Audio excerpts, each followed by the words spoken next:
कई बार जब लोग जीवन में काम करना शुरू करते हैं तब उन्हें बहुत ज़्यादा दर्द होता है, तकलीफ होती है, उन्हें बहुत ज़्यादा मेहनत करनी पड़ती है और ये बात उनसे बर्दाश्त नहीं हो पाती है। उनका शरीर जवाब दे देता है और वो उस काम को छोड़कर किसी और तरकीब से सफल होने का प्रयास करते हैं। लेकिन याद रखिएगा, इस प्रकार से कोई भी व्यक्ति जीवन में सफल नहीं हो पाता है।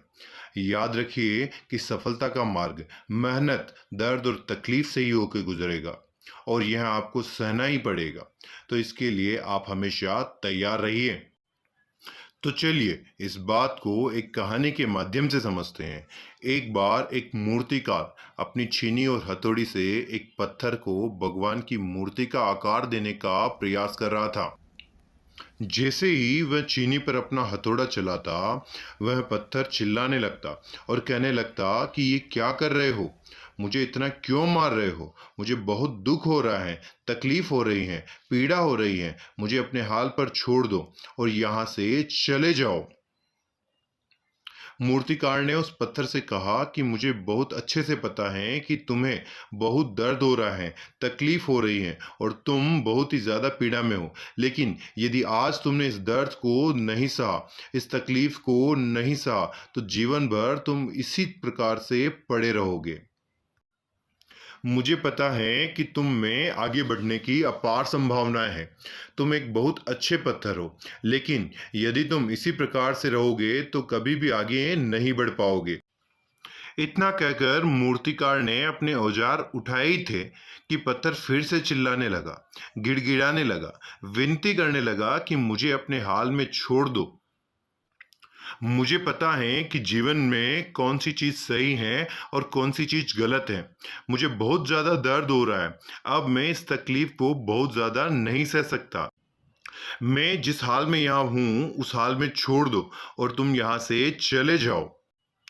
उस मूर्तिकार ने फिर से उस पत्थर को समझाने की लाख कोशिश की।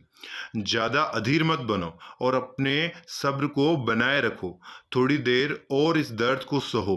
यदि इस दर्द को सह लिया तो भगवान की मूर्ति के रूप में तुम्हारी स्थापना करवाऊंगा और फिर दूर दूर से लोग पूजा करने आएंगे और पंडित लोग और तुम्हारी सेवा करेंगे।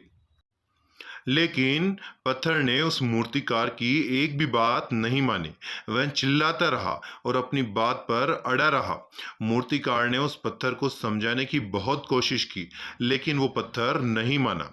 अब मूर्तिकार थक चुका था और वह उस पत्थर को छोड़कर आगे बढ़ गया और थोड़ी ही दूर जाकर देखा कि एक और बहुत ही अच्छा पत्थर वहां पड़ा हुआ है। उसने छीनी और हथौड़ी उठाई और उस पत्थर को मूर्ति बनाने के लिए तैयार हो गया। मूर्तिकार ने छीनी और हथौड़ी का वार दूसरे पत्थर पर जारी रखा। दूसरे पत्थर को भी दर्द हुआ, तकलीफ हुई, उससे भी हुई और लेकिन उस पत्थर ने बर्दाश्त कर लिया और देखते ही देखते थोड़ी समय के बाद उस पत्थर ने भगवान की मूर्ति का रूप धारण कर लिया था। थोड़े दिन बाद उस मूर्ति की एक मंदिर में स्थापना हो गई और धीरे धीरे करके लोग वहाँ पूजा पाठ करने लगे। लोगों की मन्नतें वहाँ से पूरी होने लगी और वह मंदिर बहुत ही ज़्यादा प्रसिद्ध हो गया था। अब धीरे धीरे करके दूर दूर के गांव से लोग वहाँ पूजा पाठ करने आने लगे। फिर एक दिन उससे पत्थर को उसी मंदिर में लाया गया और उसे एक कोने में रख दिया गया। अब लोग आते थे और उस पर नारियल फोड़ते थे।